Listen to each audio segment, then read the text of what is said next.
When I drove back into my old neighborhood after 5 years away, I expected to see overgrown grass, maybe a few new houses. What I absolutely did not expect was a brand new, freshly paved parking lot sitting exactly where my family's old property used to be. It was perfect, with bright white lines, reserve signs, and a big HOA logo posted proudly at the entrance, as if it had always belonged there. They had built it, maintained it, and were even fining people for parking, incorrectly acting like it was official, permanent, and completely unquestionable. There was just one tiny problem. No one in that neighborhood seemed to realize that the land beneath those perfectly painted lines was still, legally, mine. 5 years earlier, the neighborhood had been quiet, almost forgettable. It was the kind of place where trimmed hedges and identical mailboxes mattered more than the people living behind the doors. Back then, my family owned a small unused strip of land at the very edge of the subdivision. It wasn't anything glamorous, just a patch of open ground we planned to develop someday. But life moves on. Opportunities pulled me out of state, and I got busy rebuilding my career elsewhere. The property just sat there, untouched.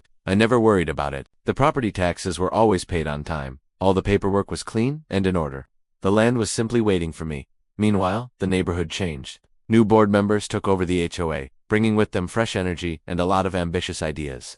Small upgrades turned into much larger projects. New gates, better lighting, and stricter parking enforcement. They talked a big game about improving property values and protecting the community's image. On the surface, it all sounded responsible and practical. But somewhere during those 5 years, the empty land at the edge of the community stopped being called vacant. It became unused space. Then it became potential, and eventually, without a single notice ever reaching me, it became something else entirely. By the time I returned, the transformation was complete. Cars were lined up neatly across smooth, black asphalt. Signs were posted with an air of authority. Rules were printed in bold letters. My neighbors walked by like this parking lot had always been a part of the landscape. Everything looked so official, so permanent, so settled.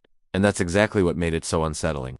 At first, I assumed it had to be a huge misunderstanding. Maybe someone in my family had signed an agreement I didn't know about. Maybe the HOA had arranged some kind of lease. So, I did my homework. I pulled the county records. I reviewed all the tax filings. I checked every single document tied to that parcel number, and the name on the deed hadn't changed. It was still mine.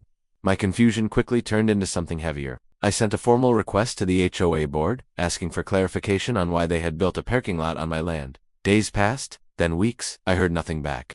Instead, a bright yellow violation notice appeared on a wooden post near the lot addressed to me. It claimed the property owner was responsible for creating a hazard by interfering with designated community parking. I hadn't touched a single thing. Yet somehow, I was now the one causing the problem.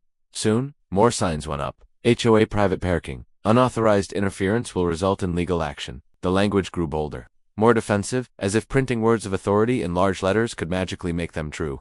Then the whispers started. Neighbors began talking. Word spread that I was trying to remove a community amenity, that I wanted to take away the parking that families relied on. In just a matter of days, the entire story had shifted. I wasn't the rightful owner anymore. I was the outsider, the villain threatening the neighborhood's stability. And then the fines started. I received weekly penalties for non-compliance, administrative fees, warnings about placing liens on my property. Each letter was more aggressive than the last, filled with references to HOA bylaws and enforcement powers. On paper, it all looked incredibly intimidating. But there was a fatal flaw in their plan. They were trying to enforce their rules on land they did UN-tone. I hired a property attorney. A cease and desist letter was promptly sent, demanding the immediate removal of all pavement, signage, and unauthorized construction from my property. The board didn't back down. Instead, they called an emergency meeting and framed the situation as a battle to protect everyone's property values. They described an external landowner who was threatening the neighborhood. They were talking about me. Within days, they got even bolder and attempted to claim adverse possession, arguing that because they had openly maintained the land for community benefit, it now belonged to them.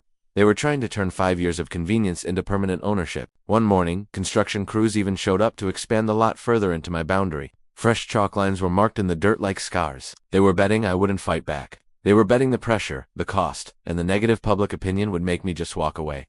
But paper trails don't just disappear because you pave over them with asphalt.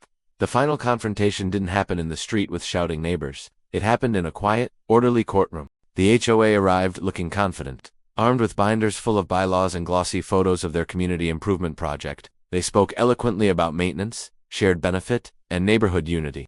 Then my attorney placed the original deed on the table, stamped, recorded, undeniable. Survey maps followed, tax receipts, a clear, unbroken timeline, proving that I had continuously paid for the very property they had paved over.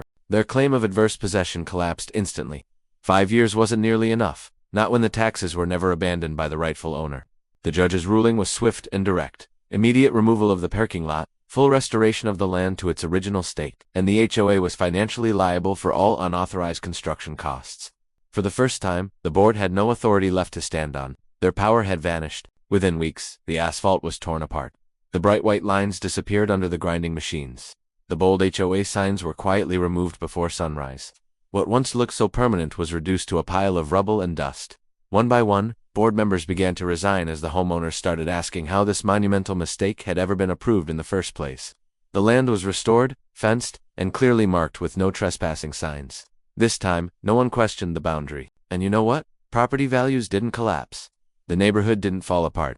What changed was something deeper: the blind trust everyone had placed in the HOA, because this was never just about a few parking spaces. It was about power. It shows how when authority goes unchecked, it expands quietly and confidently, assuming no one will ever challenge it. But sometimes, all it takes is one deed, one paper trail, and one person willing to stand firm, to completely redraw the lines. Thanks so much for watching. If you have a story about a wild HOA encounter, share it in the comments below. And don't forget to like and subscribe for more stories like this one.